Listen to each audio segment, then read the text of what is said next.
nice and red. This is our engine. This is our sorry.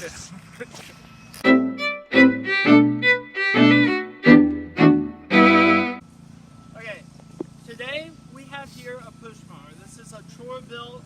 It has a 6.75 engine. So first off, on a mower, you got your main engine. Then you have your lever. This lever is called the engine lever. What it does is it controls the mower blade underneath this, and it controls the mount, okay? So then, for you to be able to move it, since it is a self-propelled mower, you use this black lever right here and you push it in. You do have to push it a little bit to get it started. It's not just going to automatically go. Now another thing on this is this right here, this red piece, this big red piece is called the mower deck. Underneath it, if we can tilt this over, you have the mower blade. That is what helps cut your grass. Then, over here, down here, we have a nice handy dandy lever, front, back. We have ones on the front and the back. You adjust these to the same level to cut your grass a nice cut. This is your lever. This is what you use to start it. You press this down and pull this until it starts. This is your gas and this is your oil. Then you got your muffler.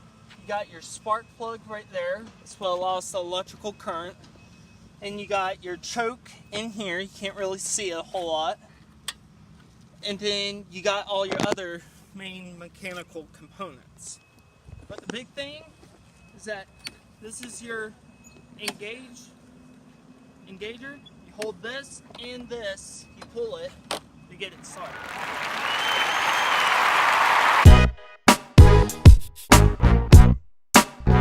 This, after you release it, is to automatically shut off that lawnmower, so that way we don't have idiots running around having this being held while the lawnmower is running.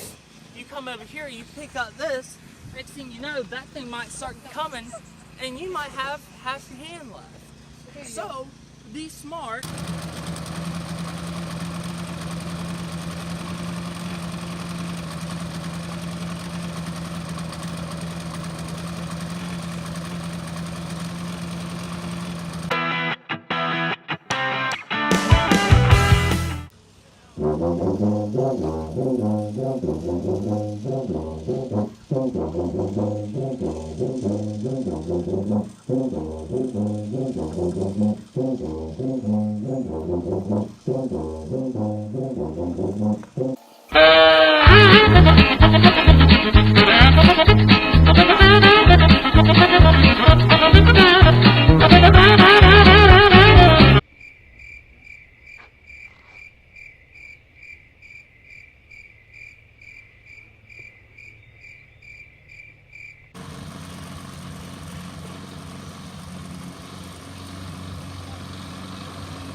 So today we're going to show you how to do the oil and put the gas in and check the spark plug on this side of the mower. For those of you at home, first of all, the oil and the gas may be switched on certain lawnmowers. So you always want to make sure you're touching the oil. The oil is usually down here near the base of the mower. You want to unscrew the cap. And you're going to have usually a long metal rod, or a plastic one in this case. What you want to do is you want to check that it's full. If the oil is full, you put it back in and you're done. If not, you'd wipe it off, you stick it back in, come back out, and that tells you how much oil. So this one's pretty full. Okay, so that's your oil. Some of the knobs are going to be really big and noticeable. Some are going to be bright yellow, and others might look exactly like the gas can. That's why I recommend you check your owner's manual first. Then if you come around here, we got our gas. a gas tank right here. You put your gas, okay? Don't overfill it, because even if you put the cap on and it's just enough room to put it on, gas might leak out while you're running, okay? Or it might come out in other areas. Now this one doesn't have our air filter installed on it, so it's a little naked looking. But over here in the front, near this assembly, you got a spark plug, okay? This is the part you want to take off when you're doing maintenance to the mower blade down below. So what you do is you undo this. It's going to be a plug like that. You then take a socket wrench. This is what your socket wrench is going to look like. Okay, it can either look like this or this. They come in multiple sizes.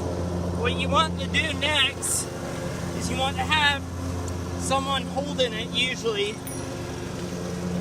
You want to fit that on there, just like a normal wrench, and you go around and find the hole.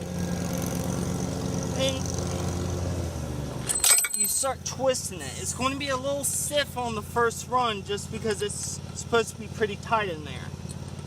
You undo it like a normal wrench. Eventually it's going to get loose enough where you can undo it by hand. Now on a spark plug, one of the things you want to check for is if it's burnt or anything on here. Sometimes the spark plugs are just a little rusty and they just need to be wiped off or cleaned up. Another thing is you want to check the gap. There's a spark plug gap gauge tool that you can use that determines the right amount of space you need for the spark to occur.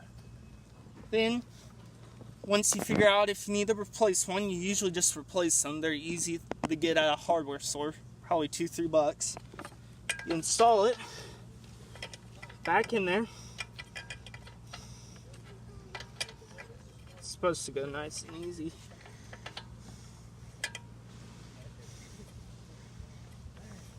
You install it back in there, hand tying it first,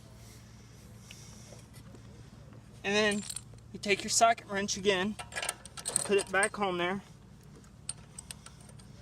and you tighten it up just enough where it's tight where you're having to force it.